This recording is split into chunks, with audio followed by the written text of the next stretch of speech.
Hello and welcome to another edition of Grandstanders Live. I'm your host, Scott Kerman, and I'm joined by my usual cohorts, the Professor, Russ Stevens, Uncle Joe McLaughlin, and he's JP's first son, Tim Hoey. We're having another great show for you tonight. So, boys, let's get it started. We start with the Boston Red Sox, or more importantly, Major League Baseball comes down with, well, they were able to both decide, both the Players Union and Major League Baseball, to have a 60-game season. The Red Sox will play in Fenway Park. They will train in Fenway Park. Boys, we're actually, come July 24th, if everything goes right, going to have some sport to watch. Well, that last statement is everything. If everything goes right, everything has not been going right so far. The Blue Jays just shut down their entire – I think, honestly, if I were to put a percentage chance that Major League Baseball has what you would consider a successful, complete season at this point at like 25%. Russell, Yeah, I think I agree with you. I mean, isn't that golf tournament? And I mean, what could be more? What sport of all the sports should you be able to maybe have function in this environment? You'd be golf, right? Did they end up shutting that tournament down today? No, a bunch of guys went home. That's all. Yeah, there was a caddy and a few other guys who ended up testing positive. It's going to be a very difficult situation. We've said it before. There's so many moving parts, and every moving part has to go perfectly. Yeah. And that's for over the next 3-4 months. And I just don't see that happening. Yeah, Scotty, I saw the LA Times did an analysis of the Angels and the Dodgers and where they would have to go in a 60-game season, and mapped it to the incidence of the virus in those cities. And it's just like 1/3 of the places they're supposed to go are on the list of the states in the counties that have the most increased cases. So what are the chances that they're going to be able to actually play that schedule? Yeah, if you listen to what New York, Connecticut, and New Jersey have done, if the Florida Marlins were to fly in to play the Yankees right now, they would have to quarantine for 14 days before they could play a game. And none of this can happen. Sooner or later, they're getting a flat tire and they're going to have to put a stop to things. But you may as well try it. You get started and try and keep going until they say you can't go anymore. Yeah, we're so hungry for sports. Yeah, sure. Now we get to talk about sports. A 60-game season, advantage Boston Red Sox, because a short season like that, you don't know who gets hot. Fact is, the team that has a 10-game winning streak probably makes the playoffs. You know, you don't need a starting rotation anymore. You don't need 5-man starting rotation because they don't have one. Do we have a 2-man starting rotation? 2 or 3. Is our number one starter, I assume, is Erod, right? I know he is. It's Erod and Evaldi, right? And pray for rain. and pray for someone to drop a starting pitcher in your lap. Evaldi reminds me of Lee Majors in the $6 Million Man. Does he have any real parts left in him? You know what I know. It's ridiculous. It's ludicrous. And it's all about money, but it looks like the players just get completely screwed in this season. Well, and I think Tony Clark is a nightmare, and it should be fired. Yeah, I mean, I think it got so bad for them that they decided that the ability to file a grievance and a lawsuit against the owners was more important than getting whatever was left of a better shake for them. And that's bad. When things get that bad where you're looking to preserve the right to grieve, something's gone wrong. Can we say that? Absolutely. And they, if you can believe it, if I read it correctly, they will not be paid for playoff games. That's right. They don't get paid. No money for playoffs. No money. Nope. There's almost no incentive to play the playoff games. Will there be stands? Fans in the stands? I mean, no. None of these games, no one's allowed to go to the park. No one's allowed to go to the park. Wow. Absolutely. It's a joke. It's made for television. Basically, it's studios. Yeah. And just the difference between, right now we've got 3 sports that are about to come back, right? You've got one sport, basketball, that is has to lock, it's significant, but has to lock down one site, right? You got hockey that's got to lock down 4 sites. And I give both of them a fighting chance at this. And then you got baseball that has to try to lock down 30 sites. There's 30 teams in Major League Baseball. Like what? And I give basketball no chance on that one side. I disagree with you. I think they're going to have a shot at it, but it's going to be hard. But why isn't baseball going the same route as the other sports and picking 4 ballparks and originally they were thinking that way. It would be one in Texas, one in Arizona, and one in Florida. Now the travel's going to be the huge part here. Now every time they get on a bus, every time they get on a plane. Well, I know Toronto was in there. I know where I'm going to sell my cleaning products tomorrow. Okay? Well, look. The fact is, a room with Rob Manfred and Tony Clark aren't exactly mental giants in the room. So, but it's that I love rule changes, and what was going to be imposed is we talked about a universal DH, but also, which I assume will carry over, they will put a guy on second base starting in the 10th inning. Do you like that new twist? They said that wasn't going to go through. No rule changes. They said now they changed. Okay, so even the DH. I have a very practical question about that. How many people ever would expect to be around for 10 innings in a baseball game, even if you're watching it on TV at this point? I know. You got to beat the traffic. Hockey made the move to the shootout in overtime. One of the greatest things they ever did. I mean, I love the shootout, They have to do something. Put a man on second for God's sakes. Do something. Change something. Yeah. And look, if baseball does not happen this year and it finally does next year, I think it's going to be a different looking sport. I think they're going to have to make changes just to survive. It's not because of the game. It's because of the players and their behavior extending these games. Well, it might have something to do with all, the 6 different pitchers and for each team and the games that, everyone's specializing in the 5th inning and the 6th inning and the 7th inning. And, I'm beating a dead horse with the length of the game. So let's go segue to the NBA and the Boston Celtics. It would seem of all 4 sports. Yeah. Look, these guys were, they have to be next to each other, sweating on top of each other the whole game. It would seem that would be the sport that they'd most likely be infected by fellow players. Would you agree? No, I probably think football. Football. There's just more of them. The football field at any given time, there's 22 guys. Yeah, but they would be able to wear each masks. other's face. Yeah, maybe not. No, they're going to come up with these apparently they have visors for these. Scotty, I think I agree with you. We've all played basketball, and you're out there on a hot summer day, and you're playing one-on-one with your buddy. You both have your shirt off. It's pretty disgusting. Yeah, look, I think they have a very, very extensive protocol for testing and for isolation. And I think, yes, if someone has it in basketball in the NBA, someone's getting it. Like, I totally agree with you. But their point is we want to just try to minimize the amount of people who are ever going to bring it to the court. And plus, I think you're right with just the amount of players on the field in a football game versus just 5-on-5 in basketball. But I agree with Scotty with the physical contact, I think is, closer in basketball. Yeah. Look, my opinion is that why are they even starting to talk about next season, meaning the 20 and 21 season? When they're finally able to play, whatever that time may be, they should finish this current season. Do you guys agree? No. I mean, it's too much. Like, you can't do it. You skip over like the amount of financial loss in basketball would be really, really hard to make up if they just sort of skipped through this entire postseason and on to next season, because there's no guarantee when next season. No, that's not my point. My point is, however delayed this may be, if this doesn't work out in the next month, I see what you mean. Whenever can play, they should finish this current season's playoffs and crown. No, you got to have a point of no return, Scotty. That you just go on to next season. If it gets to a certain point, you have to just scrap this season and try start next season.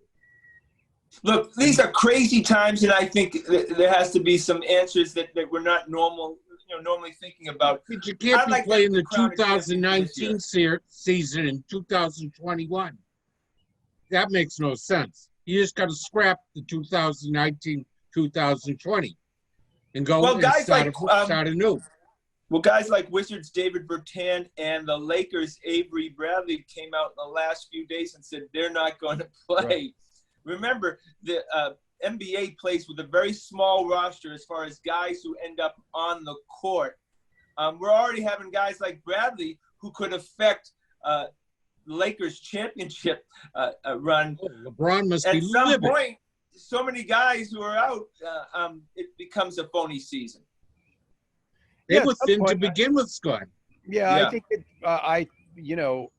the NBA has made it very clear, and I applaud them for it, that saying to players, if you're not comfortable playing, you don't have to play. You won't make your salary, but we're not going to cast you out of the NBA or anything. And Yeah, he said both no of those penalties. guys made decisions for separate reasons. Bertans is on a team that is going to have to go 8-0 in the regular season just to get in the playoffs, and he's got a big contract. And Bradley's got a 6-year-old child who has got respiratory issues, and he doesn't want to be away from her. Yeah, I bet you 10, 15 players decide not to play. But I think the NBA is looking at that and saying, as long as you've got LeBron and Giannis and Kawhi, and take the best player in every team, we've got the ability to have a season. Yeah, I think that's agree. right. Yeah. Right. All right, boys, we go to the Patriots. Geez, I have never remembered a guy who was a fourth-round pick from SEC school. His first pass he ever threw in the NFL was a pick six. More hype about a guy who I've seen Facebook pages that say, do you think Stidham will throw over or under 35 touchdown passes? How about one? How about let's just start with one? I'll take the under on that. You know this conversation is going to end back up with Jimmy G talk, right? 100%. Oh, no. 100%. We But could have, this we is should a have. joke. This is a joke. This Scotty, may be Bill What Belichick's they way were saying- of Well, let's say if they were saying this about Brady. Would you be saying Exactly, the same thing about Brady Tim. and Bledsoe? Right?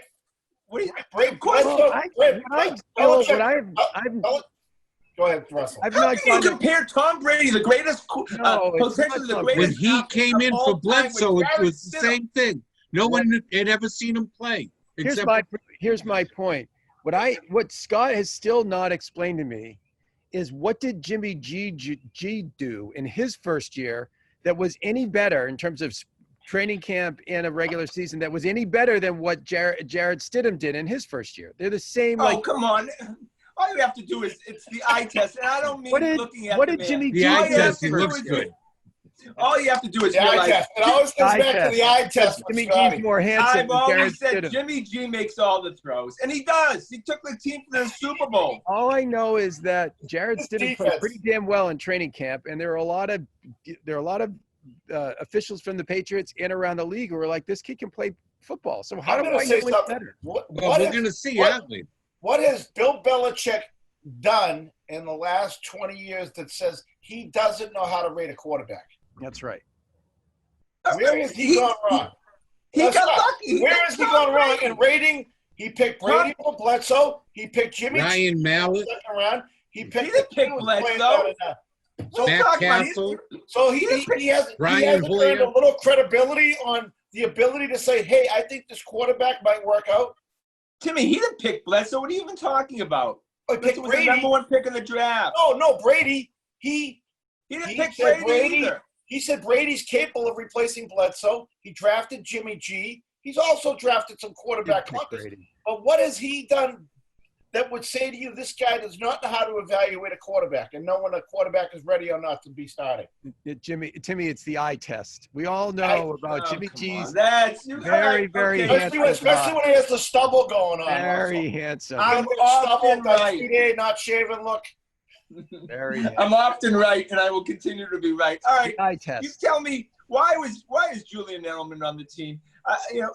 Was there no market for him? Because if ever, this is the Bills' MO. He gets rid of guys like Julian Edelman before they age and they have no use. and Devin McCourty and Patrick Chung, but that's all he's got left right now.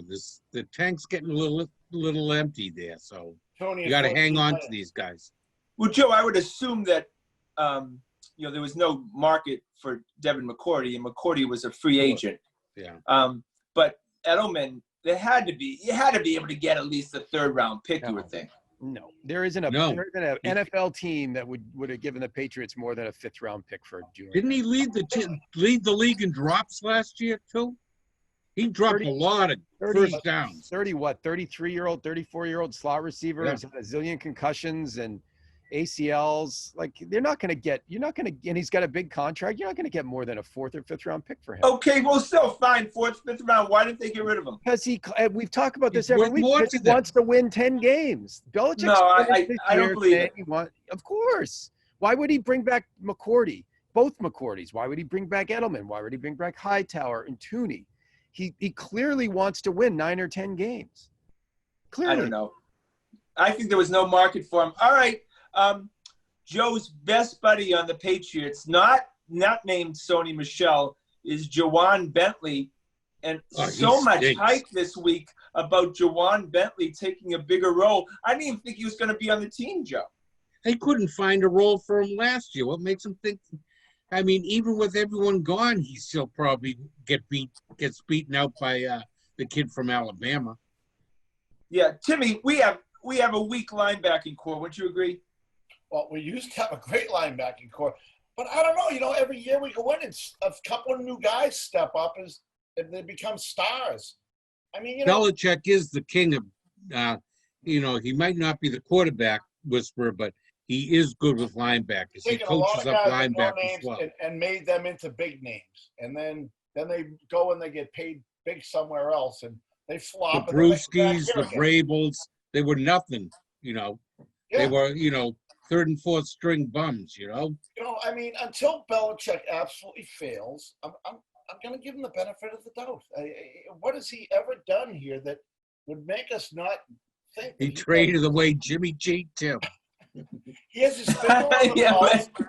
Yeah, I know, Scotty. That's like that's a wound that will never heal for Scotty. It won't. I told you that was going to be the worst move, even worse than getting rid of John Lester, and it's already proven to be correct. The guy was in the Super Bowl last year. For the next 10 years, anytime anything goes wrong with the Patriots, I told you so. We shouldn't have traded them.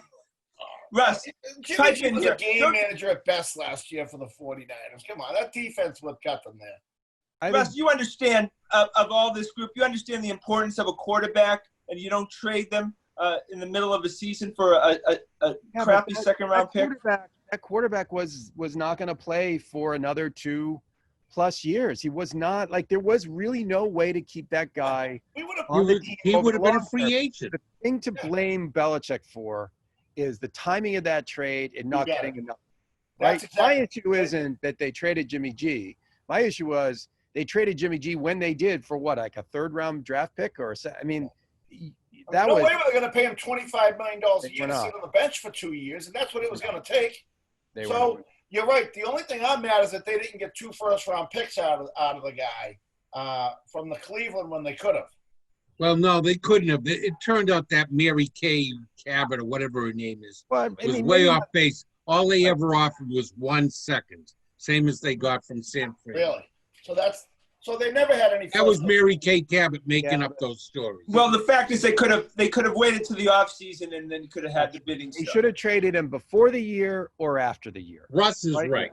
That was the problem. They had no leverage in the middle of the year to go to leverage 30 teams or 29 other teams to get the best possible. That's why he had to go to his buddy. To me, there's a way to look at things, though. If Jimmy G was a loyal soldier, and Belichick says, hey, this is how I treat my loyal soldiers. I do them a solid. If I can do someone who's been a loyal soldier to me, I do them a solid. Do you think that word gets around the league that he'll do you a solid if you buy into his plan? Well, he's done that with he's got that agent he does nice things for that agent every once in a while, right? He does it for agents where he'll bring some guy in, a veteran guy in for a tryout, just to bring some noise to him. He does that stuff. But shows him around the league. Yeah, these guys talk with each other, and I mean, Okay, I got something else. That could All be right, one here we go. interpretation of it. You know, I like conspiracy theories, boys. Nobody conspires to hide injuries more than the NFL. Now, right, would we agree?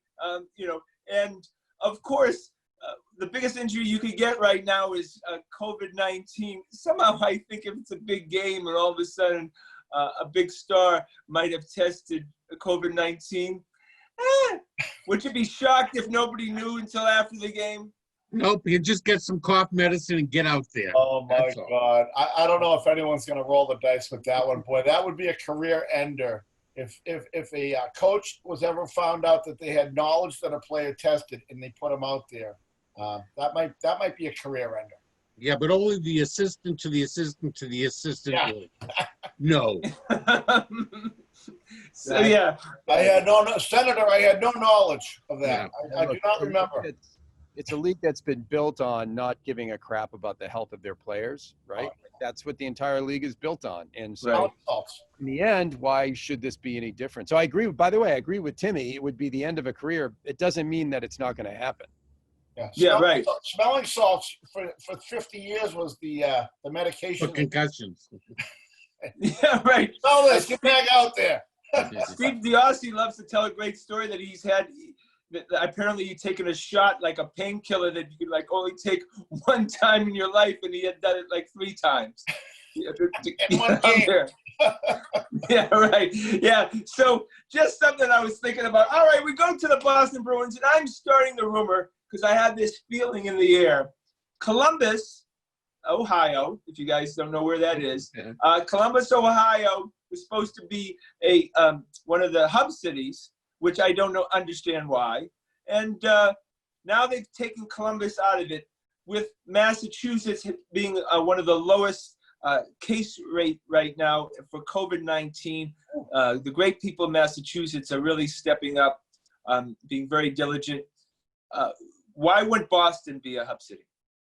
I couldn't figure that out from the beginning. I mean, we're hockey crazy here. I mean, I thought for a while there, we were kind of leading the nation, weren't we? Yeah, but at the time when they first started discussing that, Right. Boston and Massachusetts, Eastern Massachusetts, was a hot spot for COVID. And so it was taken out of the discussion at that point. Now where things are a little better, you can bring them back into the discussion. Joe's right. A couple of months ago when this thing started to circulate, we were right there with New York as real hot spots. And now with New York, I think I read yesterday our transmission rate, the R0 number, is the lowest in the country. So for every one person that's infected, we have the least amount of other people that get infected. And so so right now, I'm sure if they were making the list of, the short list of 6, 8, 10 cities, we'd be on it. The question is, Scott, is, as a replacement for Columbus, would we get on that list? I don't even understand. I wonder what hotel they'd put them in Boston. Well, there's plenty of them not being used. They'd have to use I would imagine they probably try to put them in a suburban hotel that's kind of out of the way and they can kind of control it, you would think, right? It could be any. Yeah, and they could put them in, up on the North Shore by Hockey Town. Put teams near the different rinks that they could use as practice venues. There's a beauty on Route 1, the Westwood Inn. I think it's 60. You've been there before, I guess. Yeah, the ones that's per hour. Couple of weekends. Back in the 80s. Change the sheets hourly, yes. Yeah, the vibrating beds. Looking out the people Magic on the fingers. door. Anyone out there? You're watching us. Go there. All right, Torey Krug. We'll talk a little Bruins personnel. Torey Krug. Rumors have it between $5.5 million and $8 million to sign. I just feel like the way Don Sweeney has handled business, if Don Sweeney wants Torey Krug, he'll find a way to sign him. I love watching the kid skate. I love watching him play the game. I mean, he's a little small out there. And when we played the St. Louis's, that series, his size definitely, came into play. The kid should go for the max dollars. Would I'd like to see him stay here? I would. I think they have some depth at defense, though. So I don't know if you have to throw the world at him. I think would still be okay if he left.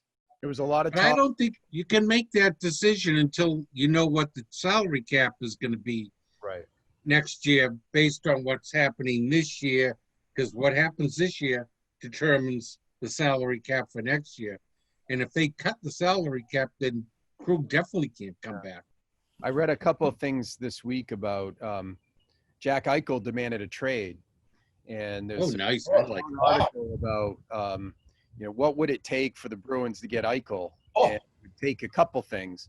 One is you wouldn't be able to re-sign Krug at that point in time. So you'd probably include him in a deal, but they were talking, you're definitely talking about Krug, Carlo, probably DeBrusk, and picks if you wanted Eichel.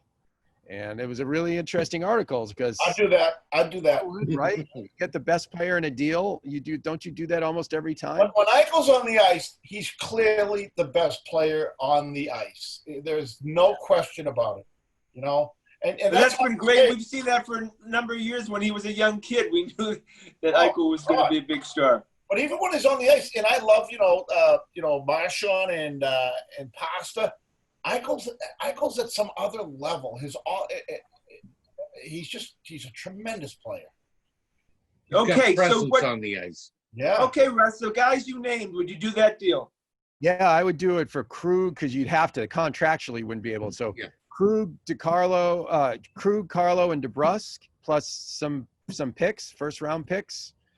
Yeah, I mean he's a top 5, top 7, top 10 player. Absolutely. Don't you What do is that he- all the time? And getting better.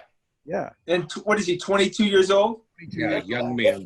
He signed for a few years already, so like you're not in a negotiation already. Guys, 22. Is he 22? Yeah. Look, you got guys like Patrice, Chara, and Marchand who are getting there in age. You need another star next to Pasta. And if you get a guy like Eichel, you got two big names in a town that now has shortage of big names. Well, I'll tell you, Buffalo must be crestfallen to lose that. If you had Pasternak and Eichel, you'd have probably 2 of the top 10 players in the NHL. Yeah. Right? I mean, Pasta's just a pure scorer. He doesn't do a lot other than just score. I mean, He's not a two-way player. Eichel does it all, man. He's just dominant out there. And a guy like DeBrusk and Carlo, they're nice players, but they're the middle class. Yeah, I'm sorry, they are. Yeah, they're middle class. Yeah, right. I mean, you can replace them, and they very well may have guys in the minor leagues who can replace them just fine. All right, we end with Timmy. Timmy, you got to stop with Tuukka Rask. Oh, I saw an interview with Tuukka this week. He's like the nicest guy on the planet, other than Bobby Orr. I mean, what are you doing with Tuukka? You never even include that fact that Tuukka's not only one of the most successful goaltenders ever, God. but a nice guy. Question, though. Well, since when do guys from JP give a crap about whether their goalie is a nice guy or not? Yeah. The first time I met Tuukka Rask, I was at a function at Fenway Park, and he was sitting there. I thought he looked like a sophomore from BC High sitting at the table. I mean, he was skinny, gaunt. He had a shirt. The collar was too big for him. I looked like he was wearing his big brother's shirt. Scotty, when he plays good, I'll say he plays good. And when he stinks, oh my God! Come on, you're throwing grenades out there. Come on. You're such a kind gent. I just can't understand why that. Oh, just want to finish. We got 1 minute left. Just want to finish. I mentioned 2 weeks ago that with all the controversy about the national anthem, that they would start screwing with the national anthem. You watch. MLS is not going to play the national anthem during games. What do you guys think? They never used to. So now they'll go back to the old days where they didn't play the national anthem before games. I haven't watched 1 second of one game of the MLS, so it doesn't affect me. Yeah. Yeah. And you're not likely to either. Russ, do you think this seeps through the 4 major sports? Probably not. I think the four major sports are going to stick to their guns. I mean, I think I don't think it's going to see through, but you might be right. I'm not going to argue against you. No, I'm not saying that. I think the NBA has the NBA and the NBA players have an agreement on how they handle. Now the you know, there's national a lot of like flag loving people out there. You know, it's not. No, I want the national anthem to stay. It's got to stay.